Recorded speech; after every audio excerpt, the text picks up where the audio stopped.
Did you know our podcast is also available over on Spotify, Anchor, Google Podcasts, Breaker, Pocket Casts, and Radio Public? All great ways to listen to Lore of the Ring on the go. Those uploads are also sponsored, so listening over there is a great way to support the show as well. Links are in the description.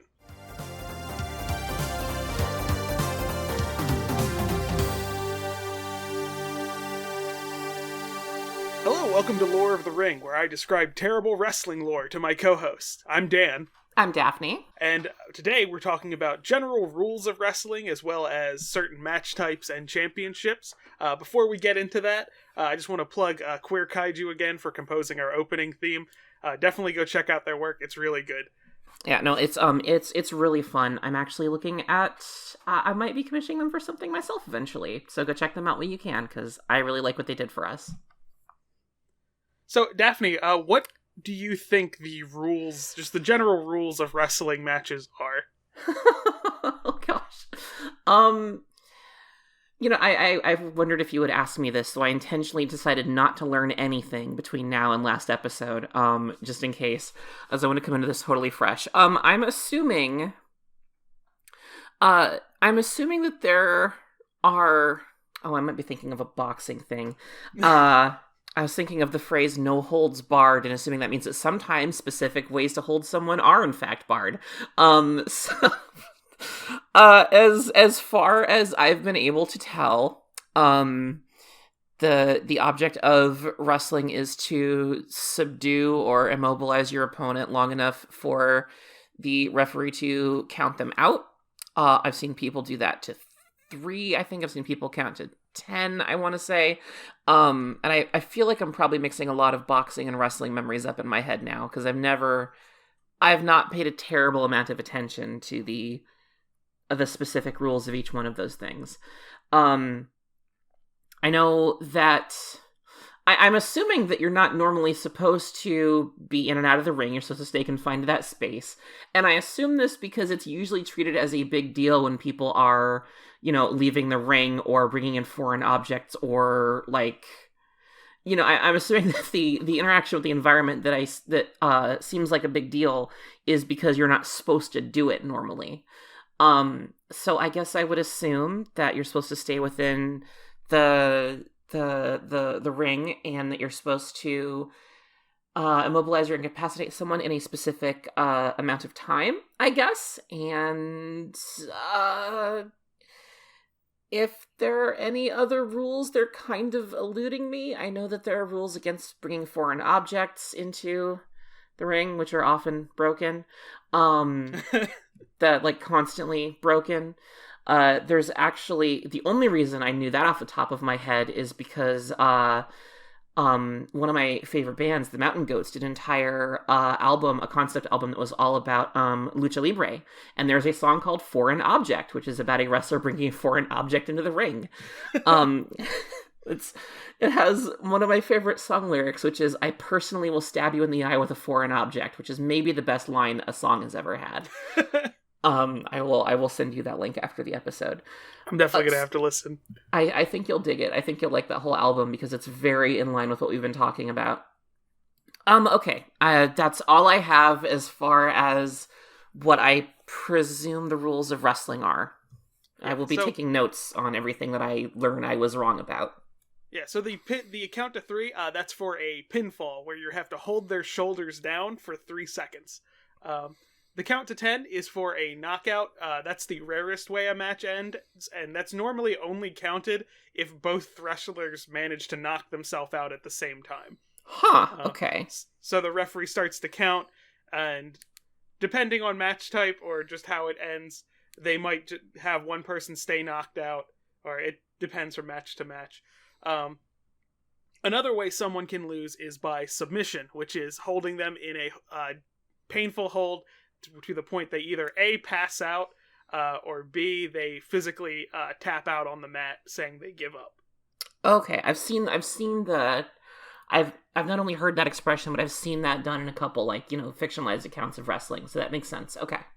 Yeah, other thing I have to bring up in terms of that is a concept called a rope break.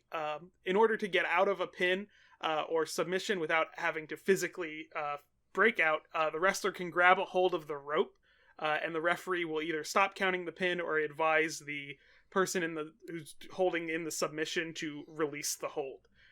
So that's a way to get out of the ring. If they don't break the hold in 5 seconds, this leads us to our next rule, which is disqualification. Like you said, use of a weapon can be something they get disqualified for. Also, outside interference, like if someone runs in and hits the opponent, the person who didn't get hit gets disqualified. Also, attacking the referee can get someone disqualified, and depending on how the referee's feeling, it can be either very minor or very just them let a lot of that fly. Okay. Sometimes a match can end in disqualification if like someone's just brutalizing their opponent and it's clear their goal is not to wrestle them but to murder them, and the referee will call a disqualification. Tangential to that is the count out, which you mentioned, where they get out of the ring. They have 10 seconds to get back in the ring, or they're counted out. Both disqualifications and countouts are ways for a wrestler to lose a match without their opponent actually winning, meaning if a title match ends in that, the champion, if they get disqualified or counted out, they keep their title. The title does not change hands unless someone says beforehand that's the condition. Huh. That's very conducive to keeping up the storylines if you need to. That's interesting. Yeah, that's the thing a lot of villains do. They'll either run away or cheat in some way to get disqualified.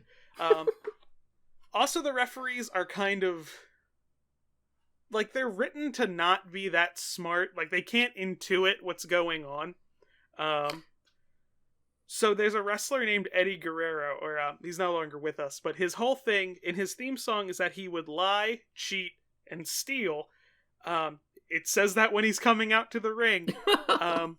And he had this spot he would do in every match where the referee's back would be turned, he would take a chair, smack the chair on the ground, and throw it to his opponent for them to catch it, and then he'd lay on the ground like he's passed out, like he got hit. That's fantastic, actually. Okay, cool. I love this already. So, that's... the referees are aware, they hear his opening theme when he comes out, but they don't never intuit that. I mean, of course not. That's just his theme song. Doesn't mean he's actually going to do something. Clearly he's going to follow the rules once he's in the ring, because that's what you do. So now we're going to talk about some specialty match types. I'm going to mention the name of the match, and I'm going to ask you what you think it is. Okay. What do you think an Iron Man match is? Oh, I've heard this term before. Some of these terms I've heard, and I just don't know. Oh, man. The name makes me think it has something to do with, like, endurance or not being the first person to... I guess not being the first person to tap out, being the last one, like, standing. It's probably not that simple, but that's the first thought that comes to mind. So it's actually a match that ends at a certain time limit, and there can be multiple pinfalls and submissions, and those are counted towards the wrestler's score. Whoever has the most amount of pinfalls and submissions accredited to them by the end of the match, they're the winner. Okay. Gotcha. It's interesting there's a whole score-based match. I wouldn't have thought of that. Okay. Yeah. What do you think a submission match is? It sounds like it has to do with submission holds, where you just, it's just whoever submits first is the loser. Yep. Cool. And sometimes that's combined with the Iron Man match, where it's them repeatedly trying to make each other tap out over a period of 30 or 60 minutes. Tangential to submission matches, what do you think an I Quit match is? Oh, wait, you told me this one. I think this was in the first episode is when you told me that sometimes they'll just have a match where the loser just quits the wrestling organization entirely. That's been a condition in storyline for that, but really it's that you have to make the only way to win is to make your opponent say, I quit, into the microphone. So they can't just tap out, they have to verbally say it. Also, knockouts don't count in this match. So if a wrestler's knocked out, the match keeps going. Against whom? So, for instance, there was a match between The Rock and a wrestler named Mankind, who his real name's Mick Foley. Okay. During that match, there was a spot where Mick Foley's hands were handcuffed behind his back, and The Rock repeatedly hit him in the head with a chair, and Mick Foley was knocked out for real. Oh, jeez. Okay. And they had to pipe in audio from a previous segment of him saying, "I quit," from a previous promo to end the match.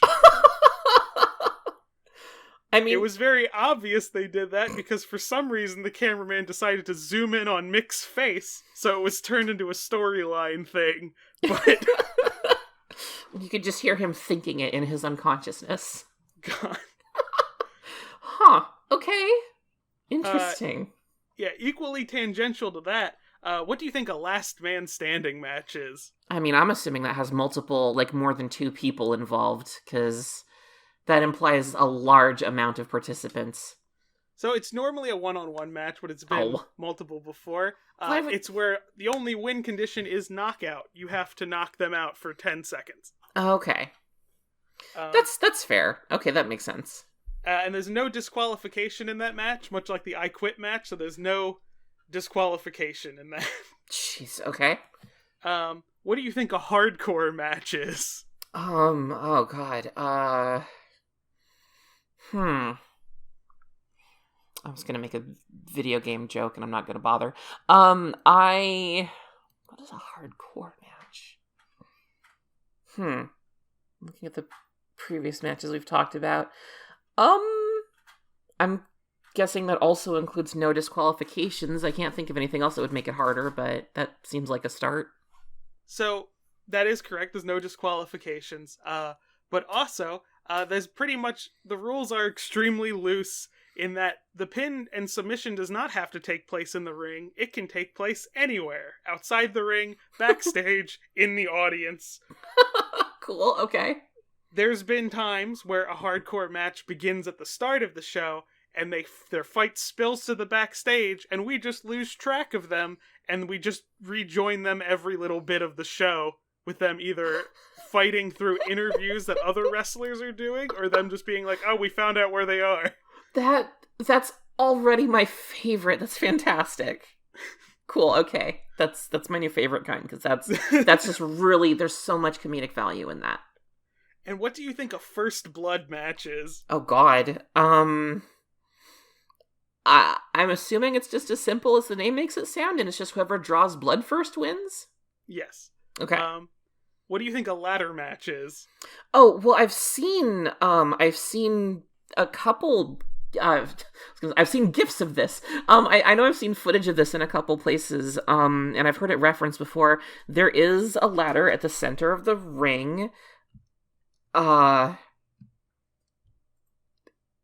it's there. I guess that is the extent of my. I've seen people trying to climb to the top of it. I've seen people hit each other with it. I don't think I've quite unraveled the significance of the ladder, other than its utility in that moment. But I know it's definitely there. So above the ring, there is an object hanging from the ceiling. Okay.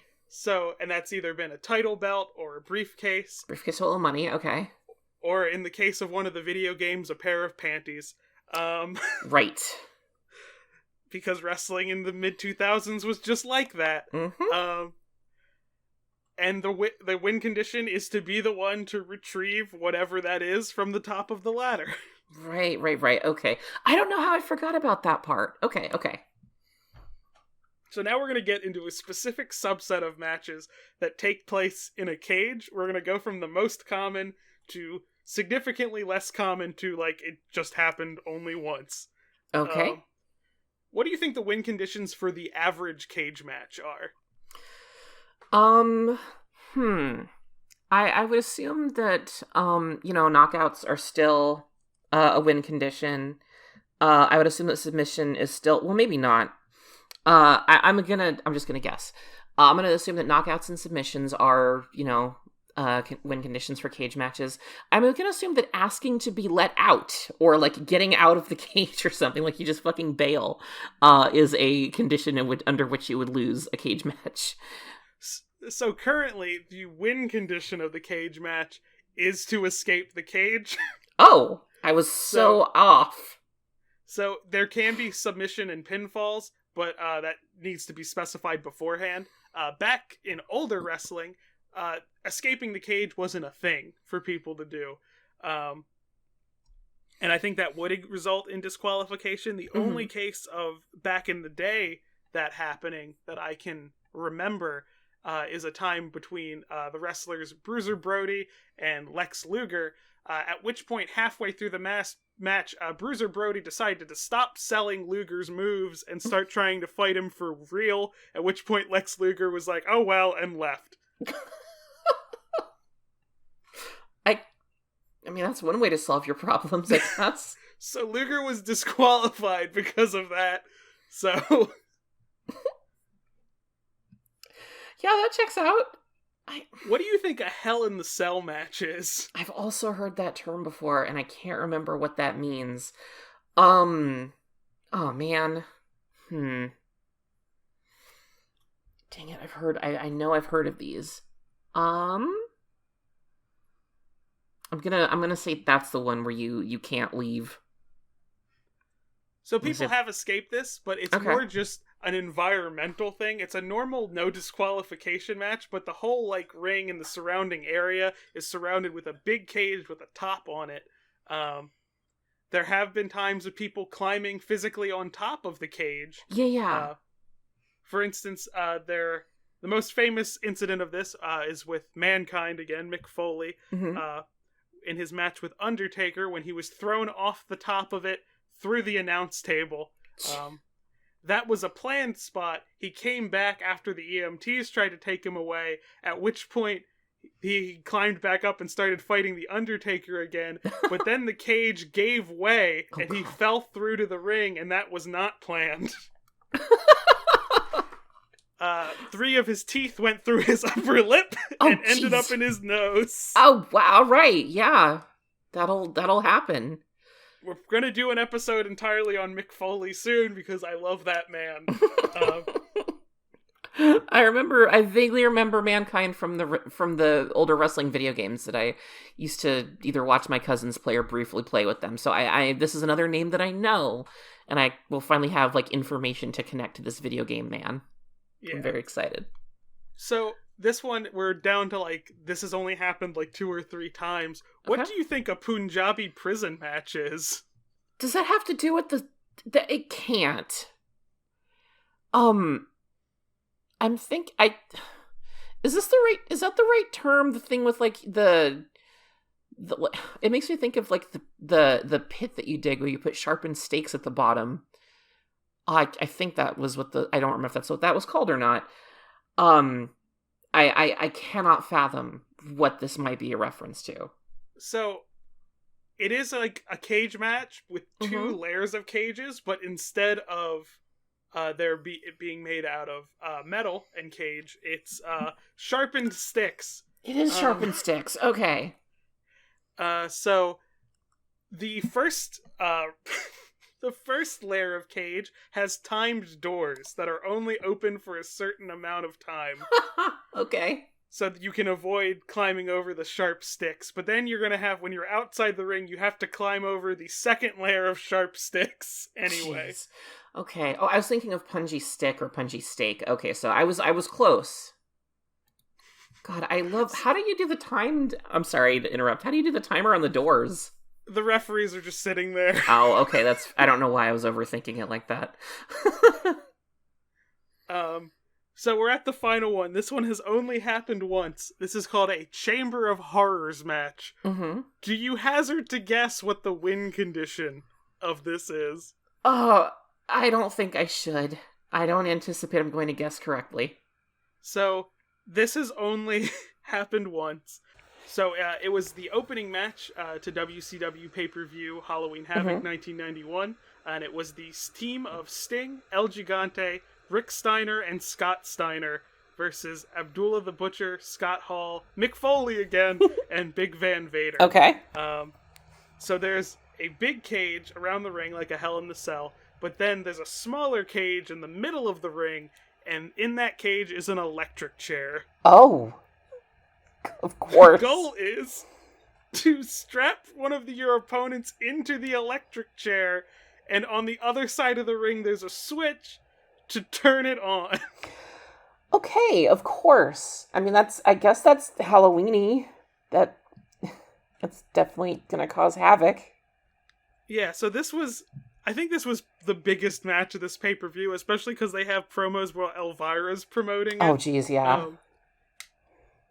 Just side note, the YouTube comments on any video of Elvira are unhinged. You know, I'm so not surprised. Every response to her whenever she tweets anything is similarly... There's a lot of thirst amongst her fan base, and I respect them for it, but jeez, guys.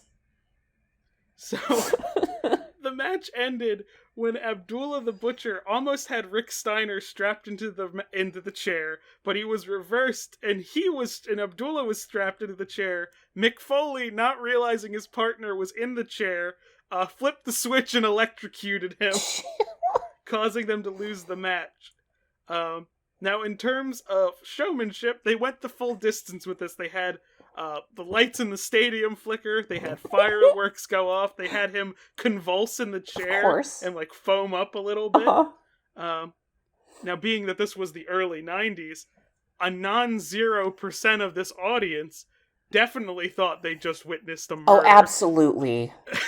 Some people thought that was real. Oh my god.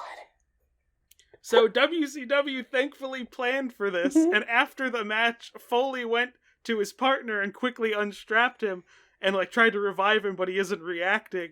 And he like hangs his head in shame. But then Abdullah's eyes shoot open and he gets up, shoves Foley to the ground, and just starts running. He's pushing EMTs out of the way. Like he's just having like a burst of adrenaline. Jeez. All right. You know what? I'm glad he had that much energy after getting electrocuted, because I definitely don't when that happens to me. This is how they opened the pay-per-view. This is how they decided, like, yeah, this is how we'll start. Sure. All right. Jeez. So now we're going to get into another subset of matches that I can only describe as wrestlers putting other wrestlers in and or through things. Okay. Most commonly, what do you think a tables match is? Oh, God. It sounds like they just put a bunch of tables in the ring and let whatever happens happen. The goal is to slam your opponent through a table. Okay. You can accidentally put yourself through a table and not lose. You have to be physically put through the table by someone else. Okay. All right. That's not as bad as it could be. All right. What do you think a casket match is? It sounds like the same thing, but with a casket instead of a table. Yep, you have to put them in a casket and shut the lid. Cool. What about a dumpster match? Same thing, but with a dumpster? Yep. I'm catching on. Stretcher match. This sounds a little different, because you can't, like, force... I guess you could force someone onto a stretcher, but that doesn't seem like where that's going. I'm assuming they're just carried away on a stretcher when they're done? Yeah, so you have to knock them out, physically strap them to a stretcher at ringside, and then forcefully push them up the ramp past the finish line. All right. So, what do you think a buried alive match is? Oh, jeez. Oh, God, whatever it is, it sounds like a hard sell. I guess you lose if you get buried alive? Yep. I don't want that. I don't want to be correct about that. How does that one work? There are 5 of these matches. Undertaker has been in all 5 of them. Fucking course. He's lost 3 of them. How does he lose these? He's the Undertaker. I guess he's not the Gravedigger, but, like, geez. I know one, I think he won, but then, like, immediately at the end, he gets thrown in instead, and he got buried. God, of course he did.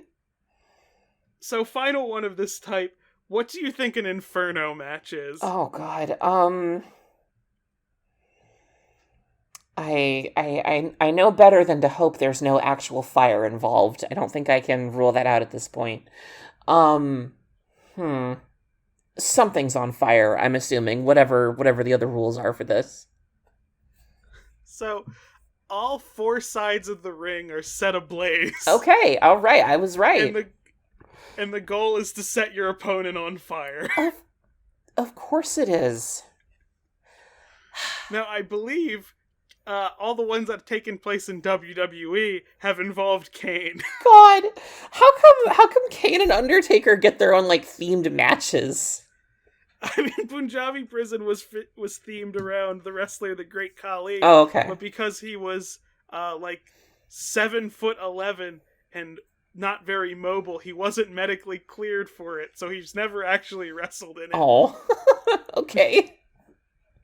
Jeez.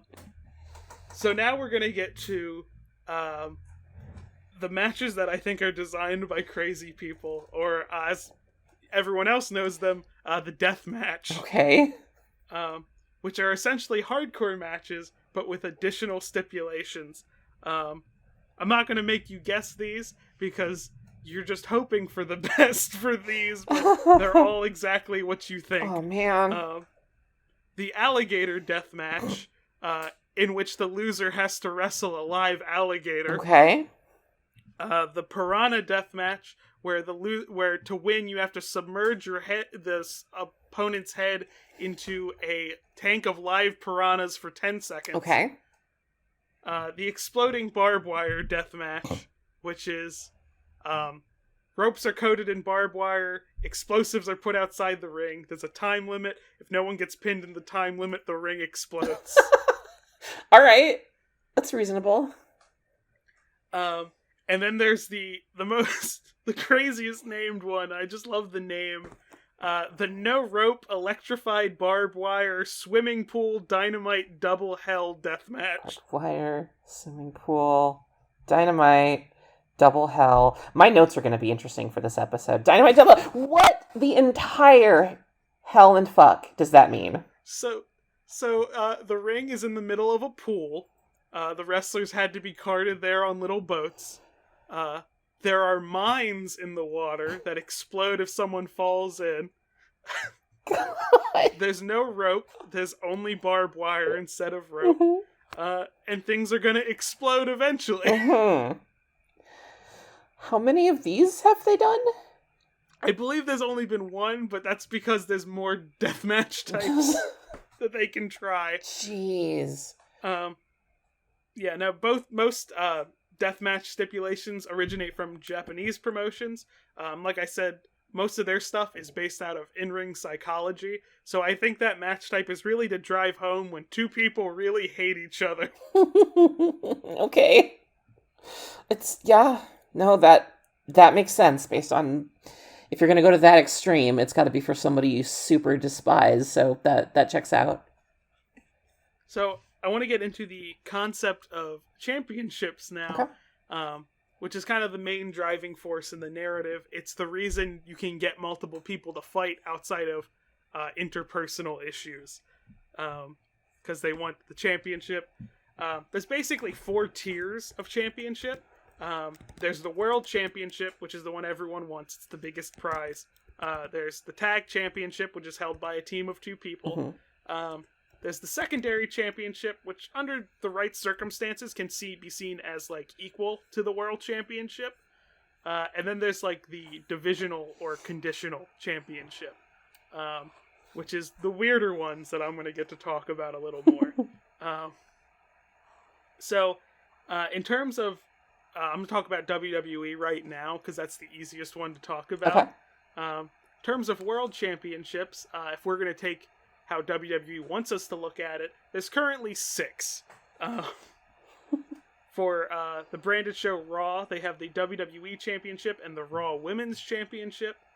For SmackDown, they have the Universal Championship and the Women's SmackDown Championship. And then for NXT, they have the NXT Championship and the NXT Women's Championship. Okay. They're now depicting the Women's Championship as legitimate, but before I would call it like secondary or conditional, because they used to not treat it that important, and there finally are after many years. I'm noticing that a lot more with like the ad campaigns and the time I'm seeing this stuff get discussed on social media. It seems from an incredibly outside perspective like it's being taken a lot more seriously, which is cool to see. Yeah. That's the win for feminism that I personally was rooting for the most. That you can see Asuka. Yes! Yeah, absolutely. Yes, absolutely. My motives are very transparent at this point. So, for tag championships, there are 5. Okay. There's one on Raw, one on SmackDown, one for women on the main roster, and they bounce back between both shows. And then there's one for NXT and one for the women in NXT. Okay. Then there's the secondary championship. Currently, there are 3. The Intercontinental Championship, the United States Championship, and the NXT North American Championship. The Intercontinental Championship is one that really, back in the day, was about the same importance as the WWE Championship. It's diminished over time, but they always are trying to get it back to where it was. Okay. So, now we're going to get into some of the conditional ones. And currently, there are 2. One is the Cruiserweight Championship, which was a concept that was brought to the mainstream by WCW. It's for people under 205 pounds. Those matches are a lot more fast-paced. WWE once tried to emulate it with the Light Heavyweight Championship, but never reached the same prestige. And when WWE ate WCW in 2001, they just took the Cruiserweight Championship. Okay. The other conditional championship is called the 24/7 Championship. Do you want to guess what the conditions of that championship are? Oh God. Well, I'm okay. I'm gonna assume that's the one where you can be like jumped at any time and someone can try to challenge you for your championship title.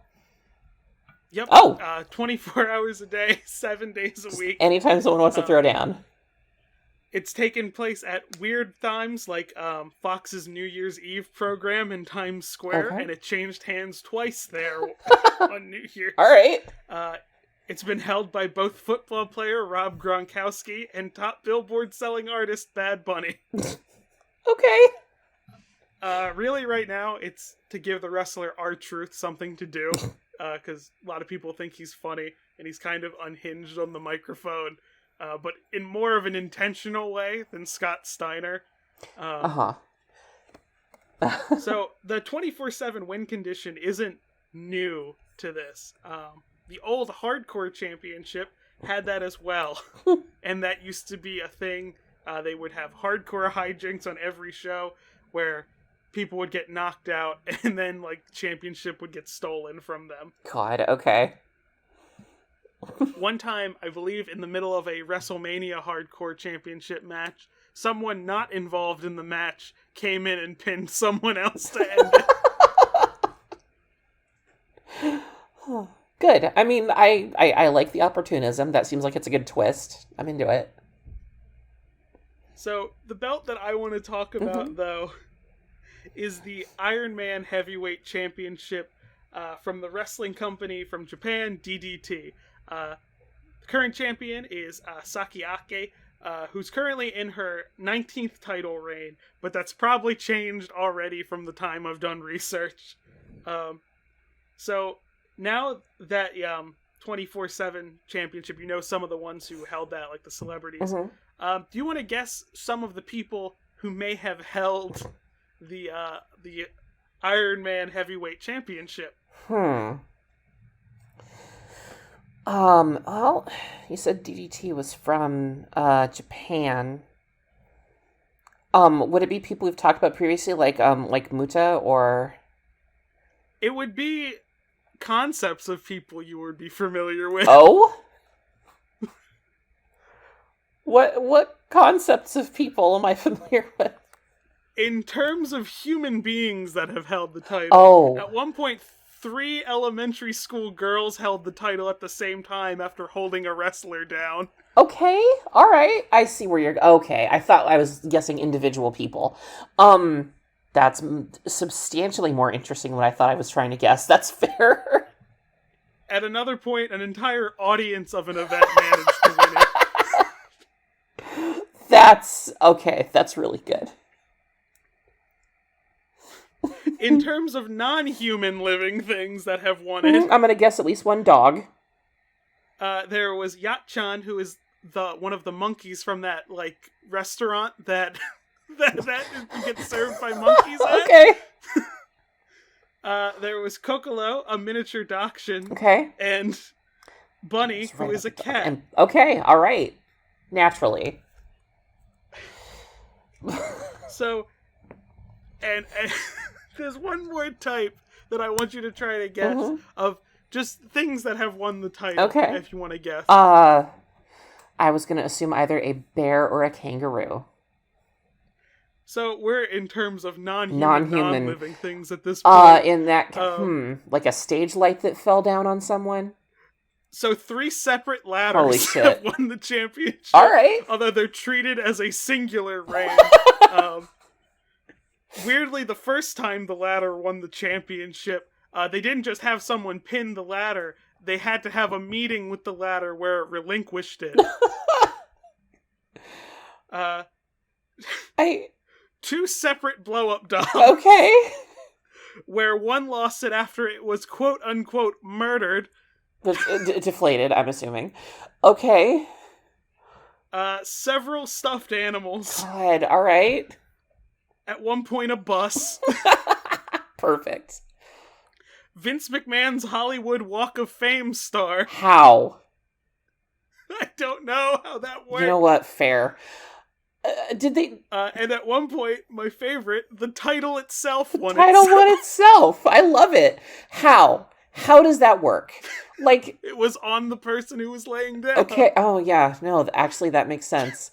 Did they okay, so if an inanimate object wins a title match, this is my favorite sentence, did they just... I mean, I don't assume they get, are they treated like an actual person? Like they go through interviews? Like they're referred to by name, quote unquote? Like how far do they take that when that happens? Well, with the ladder, they had to debate with it for it to relinquish the championship. Specifically wondering about the ladders, so thank you for starting there. The other ones lost the title fairly quickly. Although I believe the title belt held itself for a few weeks. Okay. There's another subset of wrestler that held the belt, and I want you to guess. Oh no. There's a subset of wrestler that held the belt. Oh god. Was it a deceased wrestler? No, they were invisible. Oh, they were invisible. Wait. How? Wait a minute. How do we know they were even in the ring if they're invisible? Well, because they were doing moves on the opponent. Oh, okay. All right, that's fair. If we can tell they were actually fighting. So it becomes a one-man show where one wrestler is reacting to moves that aren't being done by anyone. Of course.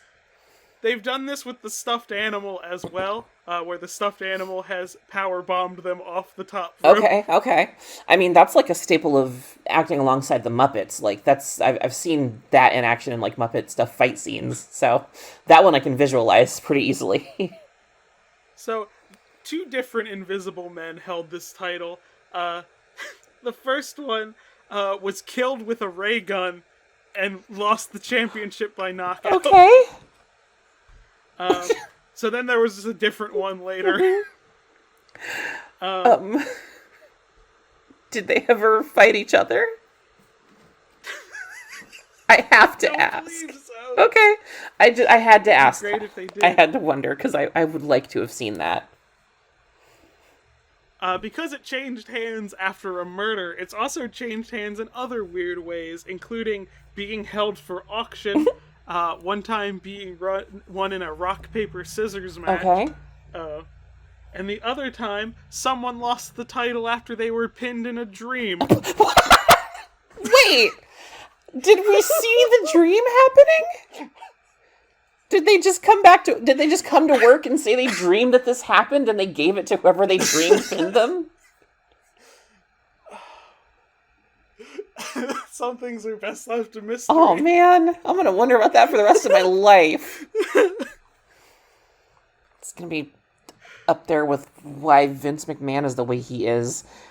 I'm not gonna get an answer for either of these. God. Okay.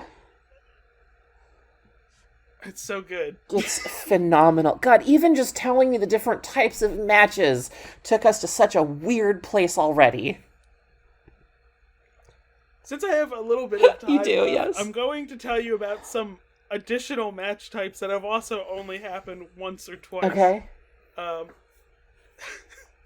There was the Kennel from Hell match between Al Snow and Big Boss Man. Big Boss Man is the one I mentioned last episode as the head heel who was like a cop. Mm-hmm. This match happened after, in storyline, Big Boss Man killed Al Snow's dog and fed it to him. Jeez. All right. The concept of a Kennel from Hell match is it's a Hell in a Cell with ravenous dogs on all sides of the ring.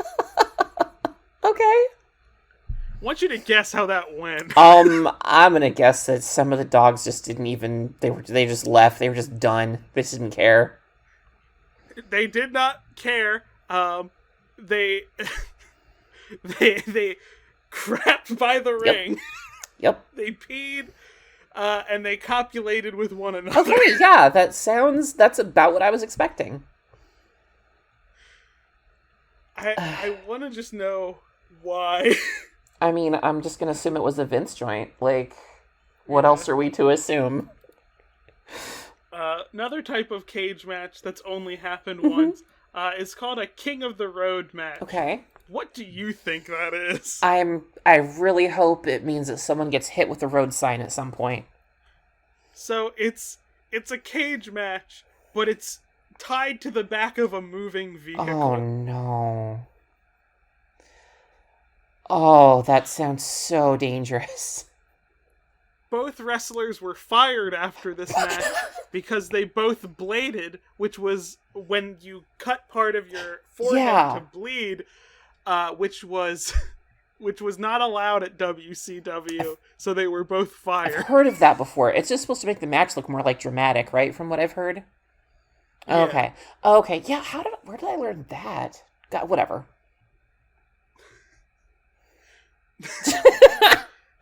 So, do you have a question about that match?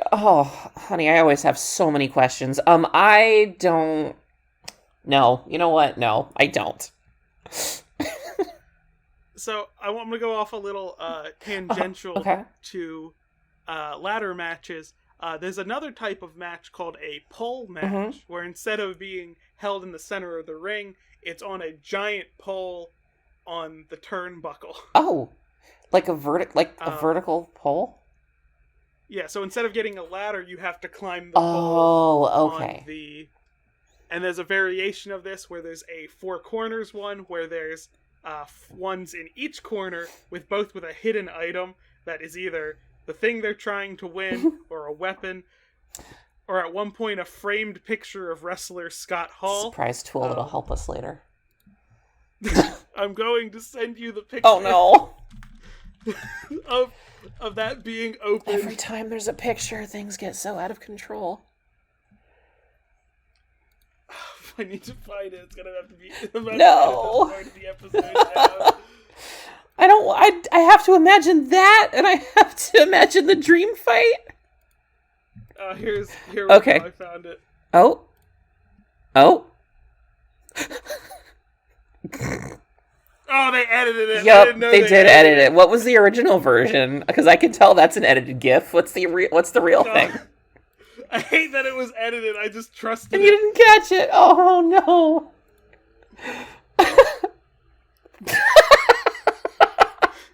I think that's worse than the edited version.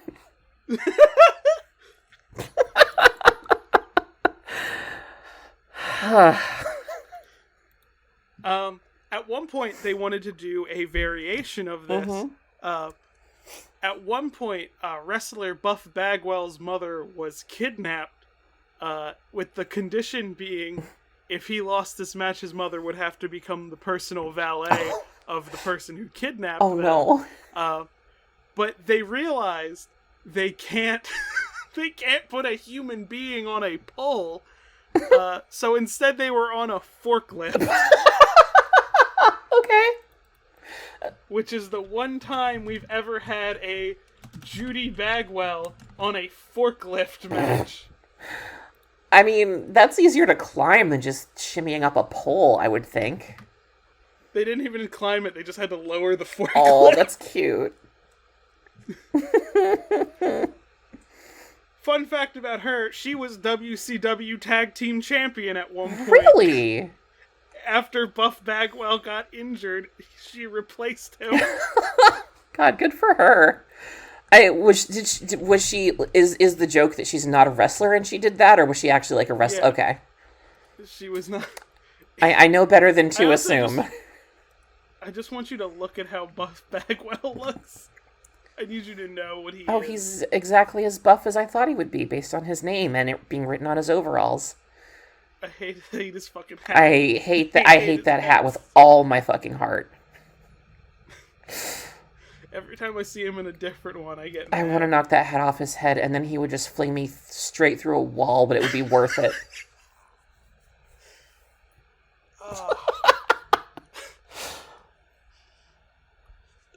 So what do you think about these match types and these championships? Honestly, okay, oh gosh, let me try and make a desperate attempt at collecting myself. I think it's actually really cool that there are so many different types of matches and so many different rule sets and stuff. A thing I'm noticing is that a lot of the ways that wrestling is constructed, it make for really good writing or conducive to really interesting storytelling. Like, you don't just have two... Like, okay, I guess I'm going to use an example of, like, in a sports movie where you challenge the bad guys to a football game, there's only so many ways that you can play football. But if you're challenging, like, your opponent to some kind of insane, overly specific wrestling match, the iterations that can take and the variables you can introduce and the weird permutations of rules and objects you can introduce and concepts you can run with, it seems like it's just really rife for all kinds of weird nonsense, and I really enjoy that. I appreciate that a lot. I'm very glad, because I like how like creative it gets. They've done plenty of weirder matches. Now that the pandemic has hit, they got to do, because they don't have anyone in the arena, they can do some weirder ones. I bet. One that we'll probably never see again, that like, it sends a shiver to my mind to, like, think about conceptually, but in terms of execution, it kind of falls flat a little bit. Okay. I forget the exact name of the match, but the goal is you have to knock your opponent's eye from their socket. Oh, jeez. Okay. This was between wrestlers Seth Rollins and Rey Mysterio.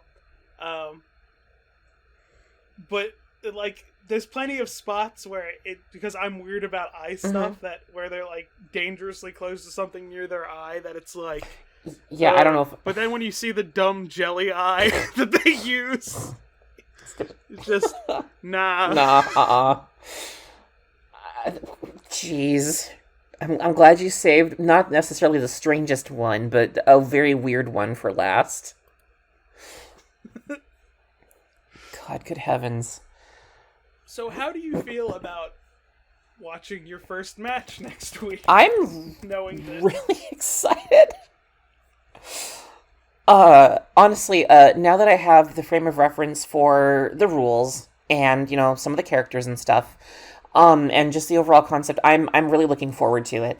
It's, out after I learned the rules of how basketball worked. I found basketball was a lot more fun to watch, and I used to watch it with my dad growing up. So, like, now that I understand how wrestling works, I'm excited to see it happen and have context for what's going on. I think it's going to be really cool.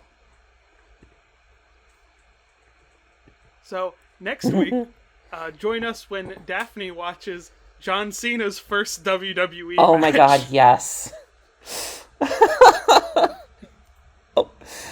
Oh, I wanted to mention, I found the album I was thinking of that I'm going to send you, the one by the Mountain Goats. They did a concept album called Beat the Champ, which is all just about lucha libre and wrestling stuff that the songwriter and main singer just really got into when he was a kid. I think you'll dig it. There's a couple songs in here about, I believe they're actual wrestlers. I think you'll have a lot of fun with it. And I would encourage anybody to check it out just for a cool folk punk album about wrestling. So I will send that to you. That's all I got. I'm done, I promise. Yeah, we're definitely going to have to talk about lucha at some point. Yeah. That requires a lot more research on my part because they have a very distinct style that's much different than American wrestling, and the culture surrounding lucha is much different than American wrestling. Yeah, that's a good one to go into with a lot of prep because I don't know a lot, but I wouldn't want to get it wrong. I would want to do it justice if we talk about it. For sure. So that's everything for this episode. Join us next week. Yep. Oh man, I'm excited. It's gonna be. How am I gonna watch John Cena's first match if I can't see him? Well, that's before he turned. Oh, okay, cool. I was a little concerned. That's good to hear.